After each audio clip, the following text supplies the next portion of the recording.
Hello friends, welcome to Pro Talent and I am Nitin Parmar. दोस्तों, आज हम बात करने वाले हैं कर्नाटका हाई कोर्ट में आने वाला एक बहुत यूनिक सा केस। और उस यूनिक से केस के अंदर कर्नाटका हाई कोर्ट ने बहुत महत्वपूर्ण एक ऐसे टिप्पणियां दी और एक महत्वपूर्ण जजमेंट दिया that breast feeding is an inalienable right of a lactating mother. Okay, देखते क्या हुआ। दोस्तों, कर्नाटका हाई कोर्ट के पास ये मजेदार सा केस आया, ठीक है, जहां पे एक मुस्लिम औरत ने जब अपने बच्चे को जन्म दिया और वहां से मैटरनिटी होम में से उस बच्चे का एक इनसे अता पता नहीं लगा, ठीक है, और उसके बाद वो बच्चा एक इनसे कोई और मदर ने अडॉप्ट कर लिया। ओके, उस मदर के पास और कोई बच्चे थे नहीं, और ये जो मुस्लिम लेडी थी, ठीक है, उस मुस्लिम लेडी के पास ऑलरेडी और 2 बच्चे थे, ये सुनो, ठीक है। और जब वो बच्चा लेकिन से मुस्लिम लेडी को मिल नहीं रहा था, उन्होंने हेबियस कॉर्पस की मुहिम लगाई। I am sure you understand that habeas corpus you can say is one of the very important you can say part of article number 32 of Indian constitution. 5 writ में से ये सबसे महत्वपूर्ण रीट है। हेबियस कॉर्पस की रीट लगाई उस मुस्लिम लेडी ने। बाद में बच्चा मिला एक हिंदू लेडी के पास, ठीक है। अब हिंदू लेडी ने डिमांड किया कि भाई आपके पास ज्यादा बच्चे हैं, मेरे पास एक भी बच्चा नहीं था और मैं 1 साल से इस बच्चे को मेरे पास रख रही थी, ठीक है, तो बाय डिफॉल्ट ये मुझे मिल जाना चाहिए, ये सुनो, ठीक है। तो इस तरीके की हेबियस कॉर्पस के बारे में बात आई। हाई कोर्ट ने यह ऑर्डर जरूर दिया कि custody of the child should be given in the hands of the biological mother. जो फॉस्टर मदर थी, जो उस बेबी को संभाल रही थी, ठीक है, उनके लॉयर ने एक मजेदार सा आर्ग्यूमेंट दिया कि जैसे कृष्ण भगवान को से यशोदा ने दैट इज यशोदा जी ने उनको से पाला पोसा और बड़ा किया, उसी तरीके से ये हमारे क्लाइंट है, उनको उस तरीके से पाल पोस कर बड़ा करना चाहते हैं, ठीक है, और उनका उसी पे प्यार है, बहुत मेहनत करेंगे, कमिटेड दिख रहे हैं। और जब उनके पास वो बच्चा आया तब उनको पता थोड़ी था कि उसके मदर कौन है, वो तो गुम ही हो गया था, ठीक है। तो इसके ऊपर कस्टडी का अधिकार हमारा है। कोर्ट ने इन बातों को सुना और बहुत महत्वपूर्ण जजमेंट दिए। क्या क्या दिए समझिए। सबसे पहला उन्होंने जजमेंट दिया that breast feeding is an inalienable right of a lactating mother under fundamental rights guaranteed by the Constitution of India।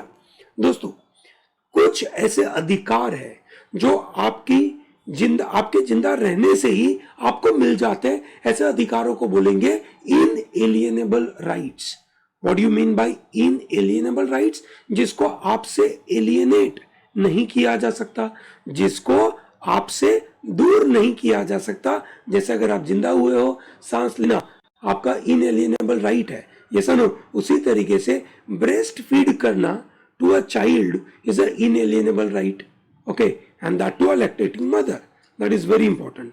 Single bench जज कृष्णा दीक्षित ने ये ऑब्जर्वेशन किया व्हेन अ वुमन हुस्ना बानू, जिन्होंने कोर्ट को मूव किया था to get the custody of a child, the child was stolen from a maternity hospital in Bengaluru and sold to a childless woman Anupama Desai from the district headquarter town of Koppal, ठीक है। तो आप देख सकते हैं बहुत ही रेयर केस हुआ।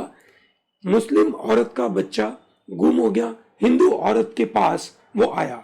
The court also observed that right of a suckling infant, जो छोटा बच्चा इन्फेंट है, ठीक है, उसका भी अधिकार है।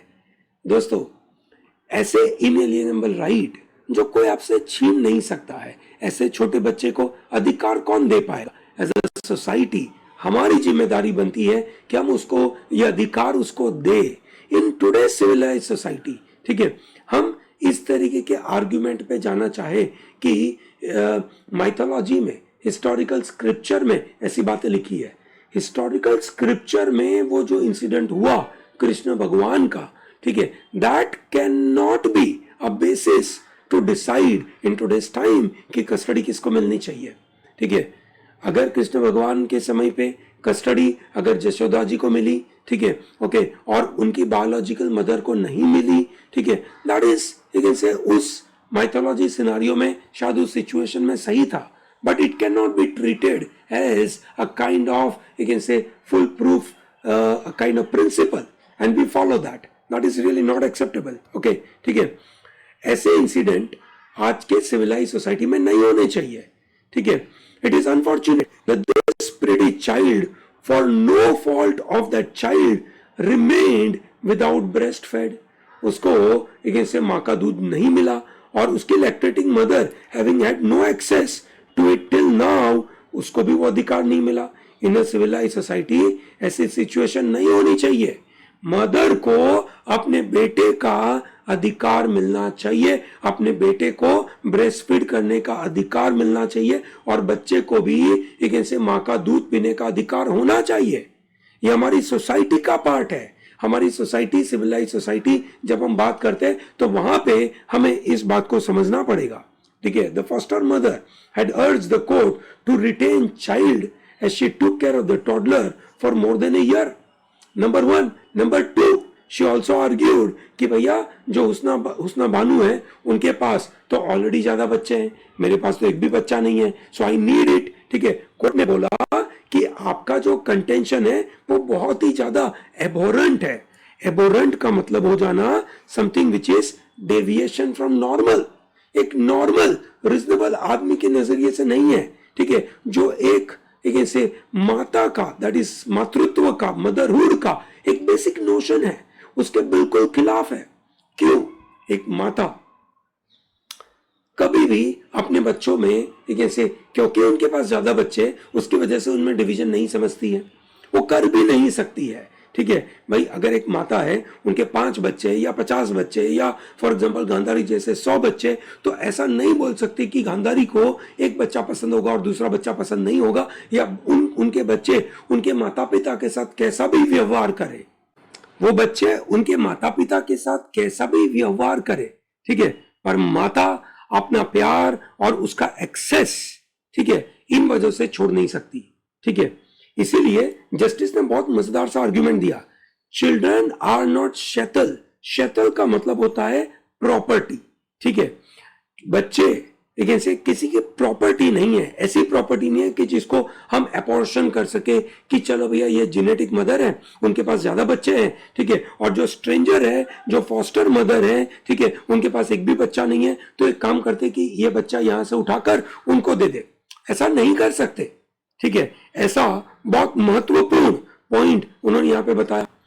कोर्ट ने ये बात को जरूर अप्रिशिएट किया कि फाइनली दोनों लेडीज है ना बहुत ही ज्यादा एक ऐसे जेंटल वे में एक दूसरे के साथ बिहेव कर रही थी. ठीक है. जैसे फॉर एग्जांपल जो एक ऐसे जेनेटिक मदर थी, ठीक है, उनको जो एक ऐसे फॉस्टर मदर थी, उन्होंने बहुत खुशी खुशी कस्टडी दे दी उस बच्चे की.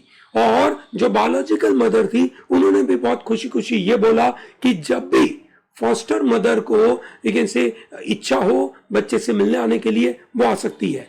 ऐसे kind gesture coming from 2 women hailing from 2 different religions, ठीक है, they are marked by this rarity nowadays, and this legal battle for the custody of this pretty child is drawn to a close with a happy note. ठीक है. and once for all, this is what the court said. दोस्तों, हमें अब ये समझना है, ये तो हमने केस के बारे में समझा. ठीक है. कर्नाटक हाई कोर्ट के पास ऐसा महत्व केस पहुंचा, मुझे लगता है कि बहुत अच्छी बात है ऐसे केस पहुंचना, और ऐसे केस की वजह से सोसाइटी को एक नॉलेज, एक अंडरस्टैंडिंग मिलती है कि कौन से अधिकार किसको मिलते हैं. अब हम समझेंगे ये right to against life, article number 21 के अधिकारों के बारे में. दोस्तों, आर्टिकल नंबर 21 क्या बोलता है? Article number 21 secures 2 rights. 1, right to life, and second, right to personal liberty. What do you mean by right to life? ठीक है. राइट टू लाइफ का मतलब है कि जिंदगी जीने का अधिकार है. मतलब ऐसे कुछ मुद्दे जो आपको जिंदा रहने के लिए, जिंदगी जीने के लिए आपसे कोई चीज, वो अधिकार छीन नहीं सकते. And right to personal liberty. What you mean by personal liberty? आपका फ्रीडम है, आप कहीं पे बैठे हो, आपको हाथ पैर घुमाने हैं, आपको कहीं जाना है, ठीक है, इंडिया के बाहर जाना है, ठीक है, एक जगह से दूसरी जगह घूमने जाना है, ठीक है, आपके पास वो अधिकार है, पर्सनल लिबर्टी है। आप अपने रूम में बैठे बैठे आपको जो करना है, आपके दिमाग में जो सोचना है आप सोच सकते हो, that's a kind of freedom, ठीक है। और article number 21 you can say reads in a very interesting way. It is stated as no person shall be deprived of his life and personal liberty except procedure established by law, which is very challenging or very interesting stuff. दोस्तों, what do you mean by procedure established by law? Now there are two meaning to that, okay? उसमें दो अलग अलग मतलब होते हैं।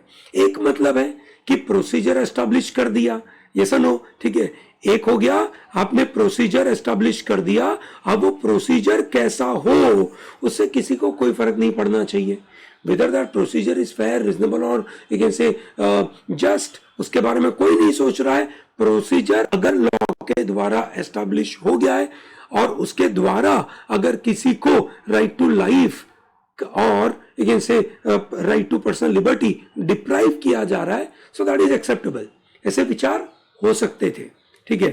But after one of the very famous case, India में procedure established by law को बहुत नैरो वे में नहीं देखा गया, उसको बहुत ब्रॉड वे में देखा गया।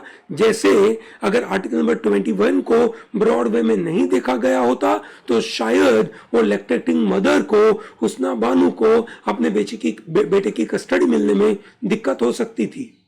I hope you understand this, yes और नो। सो दोस्तों, यहां पे एक नैरो व्यू है आर्टिकल नंबर 21 में, ये वर्ड समझना, that is procedure established by law.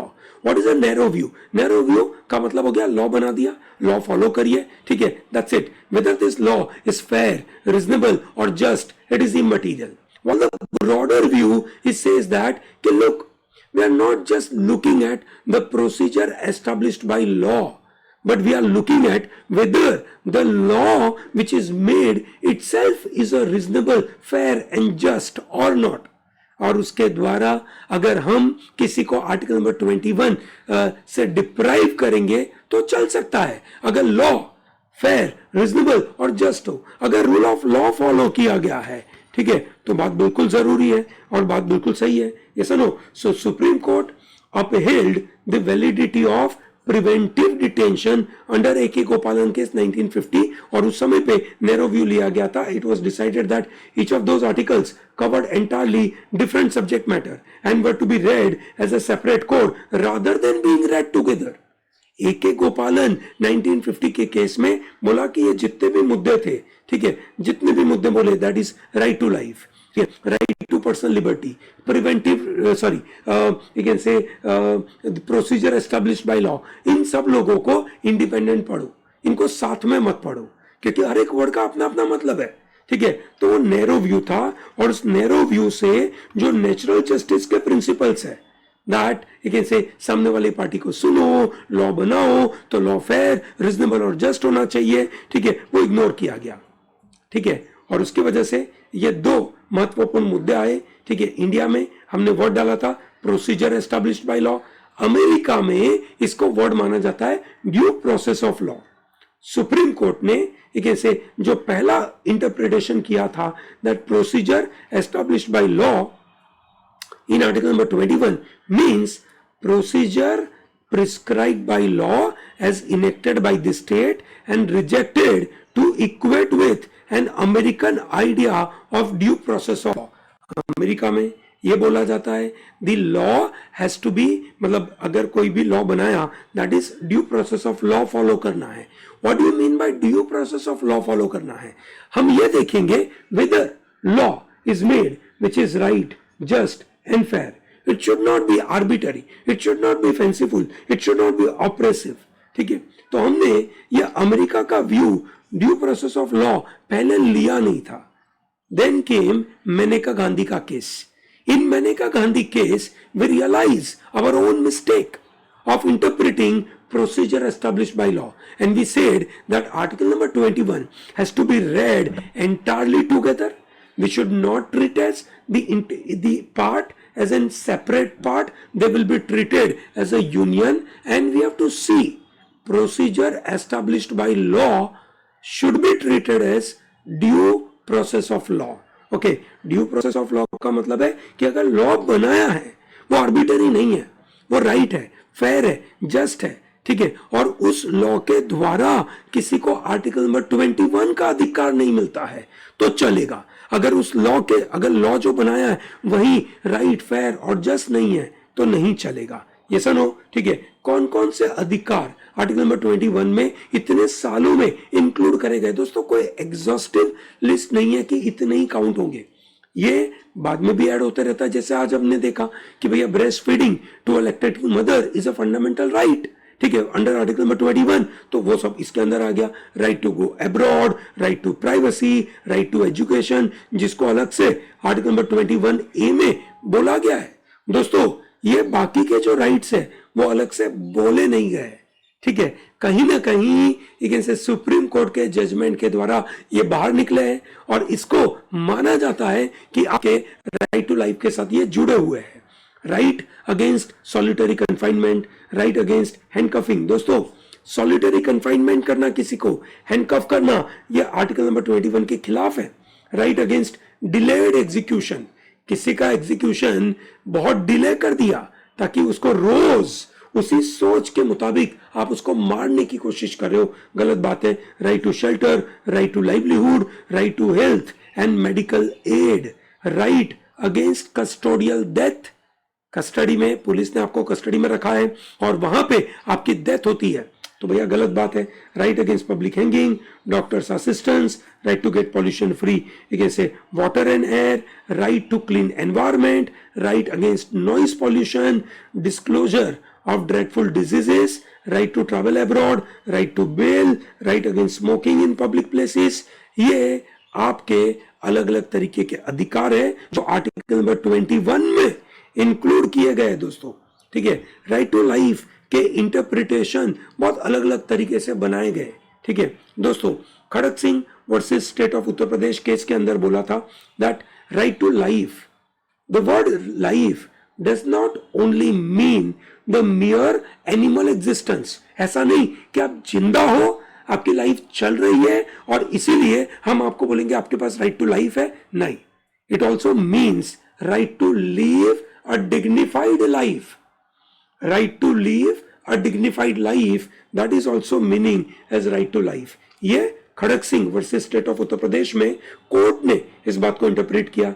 Similarly Sunil Batra versus Delhi administration में सुप्रीम कोर्ट ने इस बात को रिटरेट किया that right to life included right to lead a healthy life so as to enjoy all faculties of human being, ठीक है, as a prime condition, हमारी body के सभी पार्ट्स को हम अच्छी तरीके से एंजॉय कर पाए, ठीक है। That is the meaning of right to life. It is not just merely a life as an animal life, ठीक है, ऐसी बात नहीं है, okay. Right to live with human dignity is a very important part, ठीक है। मैंने कहा गांधी केस के अंदर बोला right to life is not merely a physical right but it also includes right to live with a human dignity, ठीक है, which incorporates all this rights like education, pollution free environment, ठीक है, move anywhere, even to go abroad and many other thing. For example एक और महत्वपूर्ण आया से बात जिसके बारे में हमने लास्ट टाइम भी बात करी थी, right against sexual harassment at work place. आपको याद होगा in a previous session we talked about Vishakha guidelines. ये सुनो, विशाखा गाइडलाइन इज बेसिकली अगर वर्किंग वुमन को वर्क प्लेस में सेक्सुअल हैरेसमेंट हुआ तो उसका इन्वेस्टिगेशन कैसे होगा। और उसके बाद बॉम्बे हाई कोर्ट ने एक मजेदार सा जजमेंट दिया। उन्होंने वहां पे डायरेक्शन बताई कि कोर्ट में अगर हियरिंग हो रही है, एविडेंसेस बताए जा रहे हैं, ठीक है, तो क्या क्या प्रोटोकॉल, क्या क्या गाइडलाइन फॉलो करेंगे उसके बारे में बताया। दोस्तों Vishakha versus state of Rajasthan में सुप्रीम कोर्ट ने इस बात को डिक्लेयर किया that sexual harassment at work place is amounting to violation of fundamental right of gender equality, which is right to life and liberty, which is a clear violation of article number 21 as well as article number 14 and 15. दोस्तों article number 14, 15 and 21 are known as golden triangle वाले rights which are given to you as right to life. Okay, ठीक है दोस्तों। उसके अलावा कुछ महत्वपूर्ण cases के अंदर, जैसे केएस पुट्टुस्वामी केस के अंदर सुप्रीम कोर्ट ने यह जजमेंट दिया दैट राइट टू लाइफ के तहत right to privacy is a fundamental right. ठीक है, similarly in Hadiya case right to marriage, right to marry someone of choice is also a part of article number 21. Okay, similarly right to internet, ठीक है, Faheema Shirin versus state of Kerala 2019 में Kerala high court ने यह judgement दिया that right to internet is also fundamental right. Okay, so my dear students, I'm sure you have understood what is this fundamental right. Article number you can say 21, which is very crucial. हमने शुरुआत करी breast feeding and lactating mother के बारे में, और वो उनका इनएलिएनेबल right है। वहां से हम पहुंचे ये बात करने के लिए कि procedure established by law and due process of law में अंतर क्या होता है, और फिर हमने आर्टिकल नंबर 21 में क्या क्या ब्रॉडर मुद्दे कवर होते हैं उसके बारे में बात करा। If you are comfortable with this idea, please like this video. अगर आपको ये मुद्दा पसंद आया, इस वीडियो को लाइक करिए, हमारी चैनल को सब्सक्राइब करिए, बेल आइकन दबाना भूलिएगा मत, so that whenever a new video comes to you, you get to know about it. And please share our channel to large number of people so that more and more people can benefit from this kind of modules by ProTalent. Thank you and all the best.